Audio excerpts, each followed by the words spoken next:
घाटमाथ्यावर तुरळक ठिकाणी मध्यम ते जोरदार पावसाची शक्यता आहे। या ठिकाणी ऑरेंज अलर्ट दिलाय। तर विदर्भ, उत्तर महाराष्ट्र व मराठवाड्यात येलो अलर्ट जारी करण्यात आलेला आहे। उपसागरातील तीव्र कमी दाबाच्या क्षेत्रामुळे राज्यात पावसाचा जोर कायम राहणार आहे।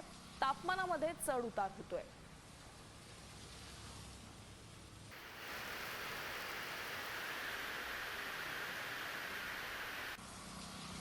पुणे जिल्ह्यासह घाटमाथ्याला ऑरेंज अलर्टचा इशारा जो आहे तो हवामान विभागाने दिलेला आहे। आपल्याबरोबर SD सानप सर आहेत, आपण बातचीत करणार। सर, काय इशारा आहे? पुण्याचे जे घाटमाथे आहेत, त्याचबरोबर रायगड, रत्नागिरी आणि सातारा, कोल्हापूरचे जे घाटमाथे आहेत त्यांच्यासाठी ऑरेंज अलर्ट आहे, आपण बघू शकता। आणि त्यानंतर मध्य महाराष्ट्रातील बहुतांश ठिकाणी आज येलो अलर्ट आहे आणि तो बेसिकली जे वादळी पाऊस आहे त्यासाठी आहे। त्यानंतर विदर्भामध्ये सुद्धा येलो अलर्ट आहे, काही ठिकाणी मुसळधार पावसाची शक्यता आहे। उद्याचे जर बघाल तर कोकण किनारपट्टीला येलो अलर्ट आहे।